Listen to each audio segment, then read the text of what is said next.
The movie starts with a courtroom scene where a mafia boss named Maikun is on trial. He is accused of running an illegal business. During the trial, his lawyer, Sina, is with him. To help clear Maikun's name, Sina asks her lover, Lei Duo, who works for Maikun, to pretend to be a priest and testify in his favor.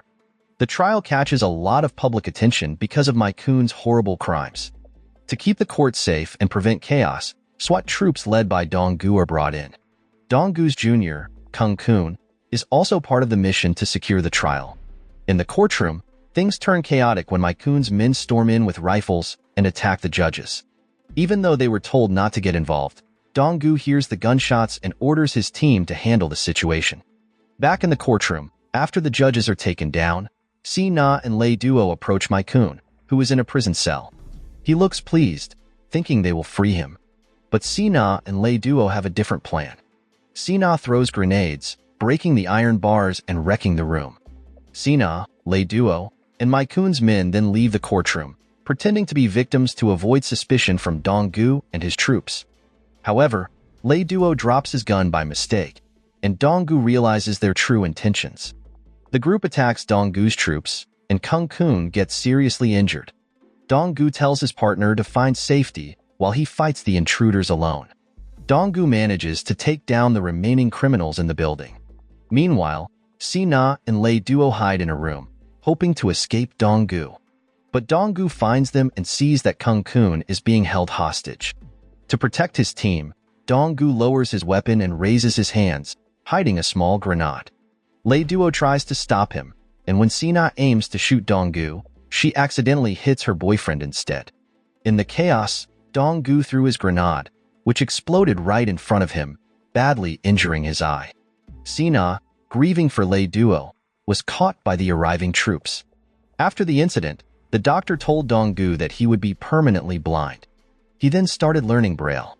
One day, while listening to the news about the courthouse incident on TV, Dong-gu heard people blaming him for sending his troops into the chaotic building. Overwhelmed by memories, he lost control and ran into the street, even breaking a car's windshield. As a result, Dong-gu was arrested by the police. Luckily, his former police partner, Kung-kun, came to help him and worked to get him released.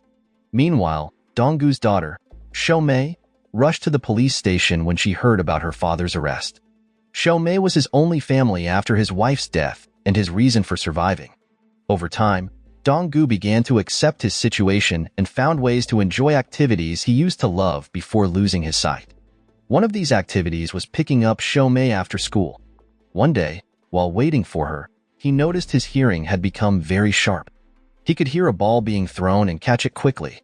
Shou-mei, amazed by this, threw a bunch of balls at her father. Dong-gu surprised everyone by catching each ball, just like someone with normal vision. Later, Shou-mei's school had an orchestra performance, and she was chosen to play the violin. Dong-gu, along with other parents, attended. During the performance, he felt uneasy because he couldn't hear Shou-mei's violin. Worried, he left the theater to find her. He tried to contact her and finally heard her cries for help. Shou-mei had been kidnapped by an unknown group.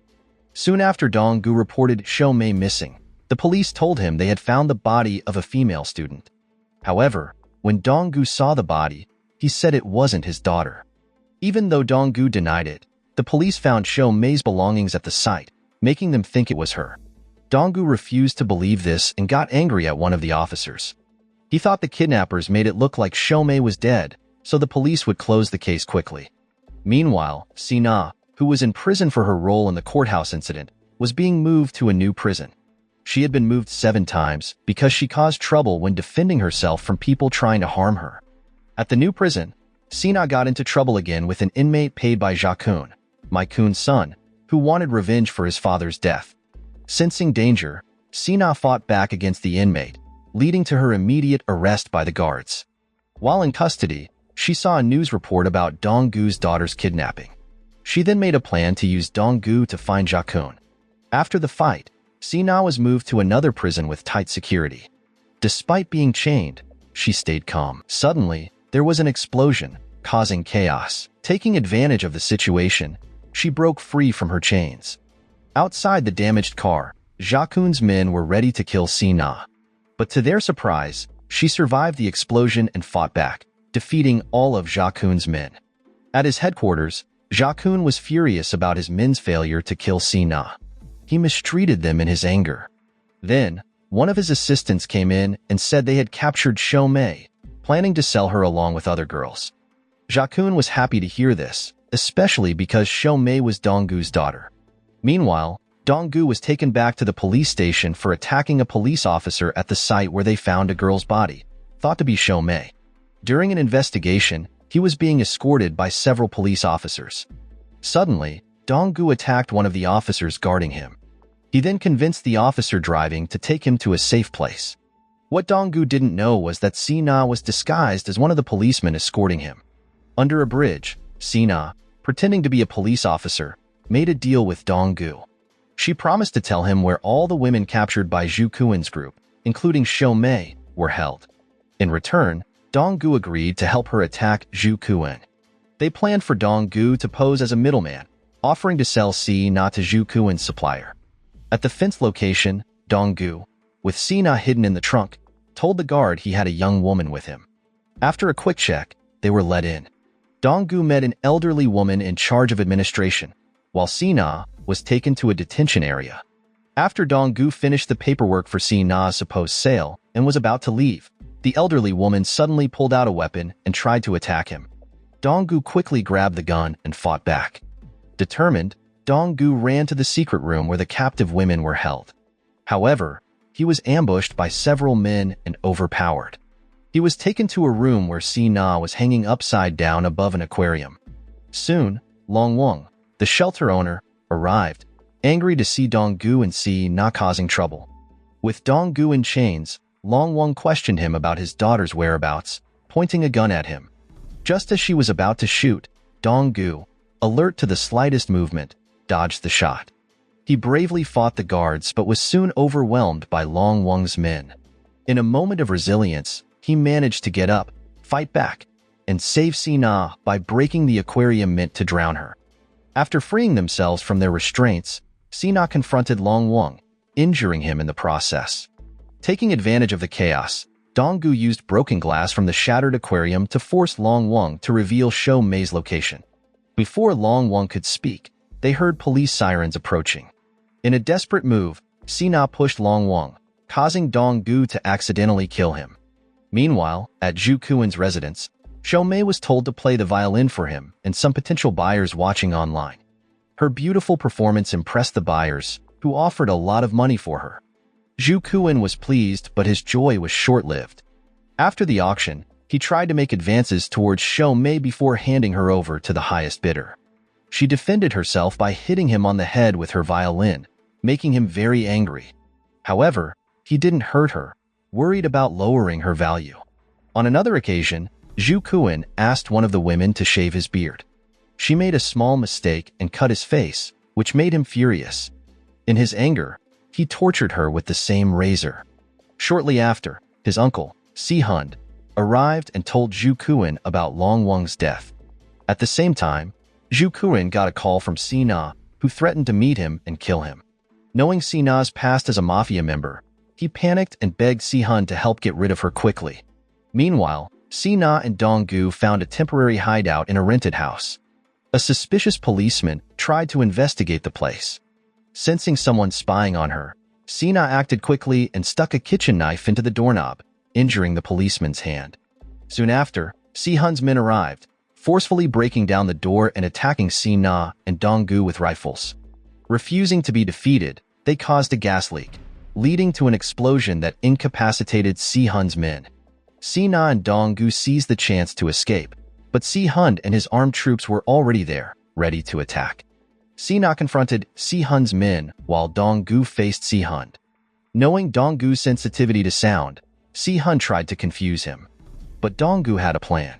He used a rope to jump from the floor to a lower level in the building. Si-hund pursued Donggu downstairs, but Donggu was ready. He used the rope to trip Si-hund, making him fall to his knees and eventually faint. After defeating Si-hund and his men, Sina and Donggu quickly went to the storage area where the abducted girls were kept. Unfortunately, Shomei was not there as she had been taken to Zhu Kuen's house for immediate sale. Dong-gu, who had Si-hun as a captive, tried to get information about Zhu Kuan's headquarters. The interrogation failed, so Si-na used her own violent methods to get answers from Si-hun. Dong-gu was shocked by Si-na's actions, realizing she was not a real police officer but a woman seeking revenge after losing her lover in the courthouse incident. While they argued, Kung-kun suddenly appeared and urged them to surrender to the authorities. Si-na saw an opportunity and made a deal with Dong-gu. She promised to reveal Zhu Kuan's headquarters if Dong-gu agreed to get rid of Kung-kun. Reluctantly, Dong-gu agreed but planned to only injure Kung-kun without killing him.